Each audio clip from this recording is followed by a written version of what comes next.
Bueno, vamos a ver ahora diagramas de Ellingham. ¿Qué son estos diagramas? Son diagramas de mucha utilidad para entender digamos, la termodinámica de los procesos metalúrgicos de reducción de los óxidos de los distintos metales, utilizando carbono o monóxido de carbono como reductor. ¿Sí? Entonces, el diagrama de Ellingham, ¿qué grafica? Grafica temperatura, que es un grado centígrados en el eje X, y en el eje Y, fíjense, hay un delta G0 de reacción, que en realidad es el delta G0 de formación de los óxidos. Ustedes recordarán, una reacción de formación es la obtención de esa sustancia a partir de los elementos que lo componen en su estado estable. Entonces esto es el M0 sólido más oxígeno gaseoso para dar el óxido, ¿sí? Sólido. Esto sería la estequiometría para un óxido 1 a 1. Fíjense, la voy a balancear así. ¿Por qué la voy a balancear así en vez de poner un medio de oxígeno?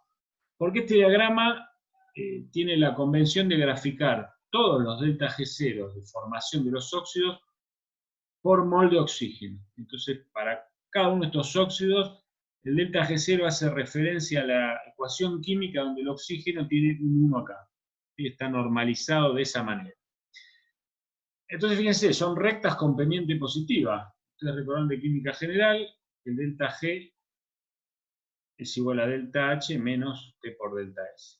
Si consideramos que en el rango de temperatura, esto es una aproximación que no necesariamente se va a cumplir, pero aproximémosla a que sí, entalpía delta H y delta S no varían con la temperatura, entonces vemos que delta G es la función delta G y temperatura es una recta, ¿sí? Con pendiente menos delta S. ¿Sí? Vemos que para todos los metales, todos los óxidos de estos metales, la pendiente es positiva y eso está bien. ¿Por qué? Porque eso indica que el delta S tiene que ser negativo para que la pendiente sea positiva, y está bien que así sea porque fíjense que es una reacción que consume moles gaseosos, ¿sí? Con lo cual le corresponde un delta S menor a 0. Entonces acá tenemos los delta G0 de formación de los óxidos. ¿Cuál es la utilidad de este diagrama? Bueno, la utilidad de este diagrama se entiende cuando incluimos, además de estas rectas de los óxidos, bueno, un pequeño comentario. Fíjense, acá hay un quiebre en la pendiente en algunos casos. Eso tiene que ver con un cambio de fase del óxido, si hay un cambio abrupto en el delta S, y eso significa que el óxido a esa temperatura está pasando a fase líquida. ¿Sí?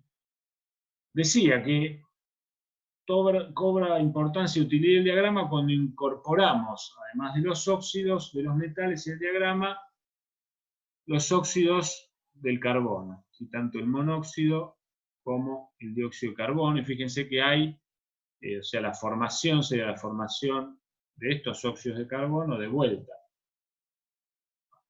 por mol de oxígeno, porque así lo habíamos acordado, así que acá corresponde poner un 2 y acá un 2, y acá corresponde poner, o sea, está balanceada.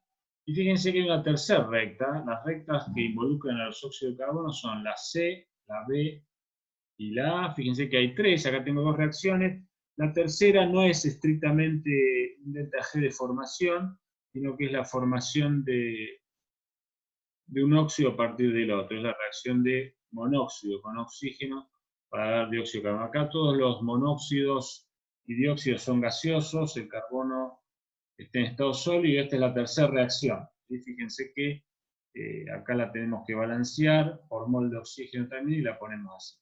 ¿Sí? Entonces acá no están etiquetadas, normalmente se suelen etiquetar, pero a partir de las pendientes podemos identificar cuál es cuál. Fíjense, hay una que tiene pendiente positiva, quiere decir que esta va a tener que tener un delta S igual que los metales negativo, y tenemos que identificarla. ¿Cómo la podemos identificar? Y bueno, el que tiene el delta S negativo, ¿cuál será? Y da la impresión de que tiene que ser esta que está acá. ¿Sí? ¿Por qué? Porque tengo 2 y 3 moles de gases para dar 2 moles de gases. Hay una reducción en el número de moles gaseosos. Quiere decir que esta que está acá es la recta de monóxido a dióxido de carbono. Después tenemos esta que está acá, ¿sí? La de carbono a dióxido de carbono, que de un mol gaseoso pasa a un mol gaseoso, así que esencialmente no hay cambio de entropía. quiere decir que esta que está acá es C a CO2, y finalmente nos queda entonces carbono a monóxido, donde fíjense hay un aumento en el número de moles gaseosos, de 1 mol gaseoso a 2 moles gaseosos, delta S mayor a 0, por lo tanto pendiente negativa. La que está acá es carbono que va a monóxido. Y ahí tenemos las 3 identificadas.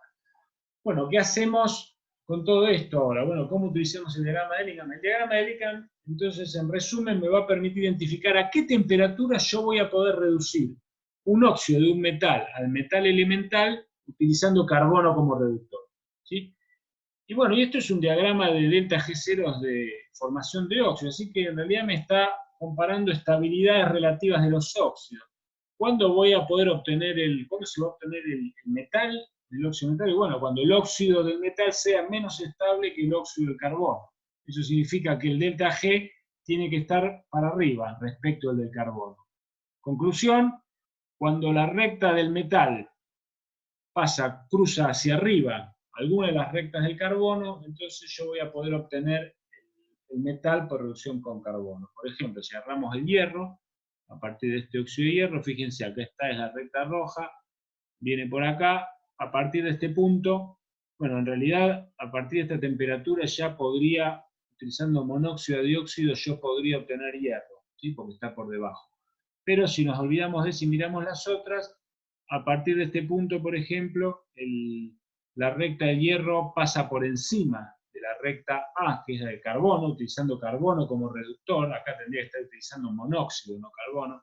Utilizando carbono como reductor, a partir de esta temperatura, cercana a los 1000 grados centígrados, yo voy a hacer espontánea la reducción de hierro a partir de su óxido para dar hierro metálico y la oxidación del carbono para dar monóxido.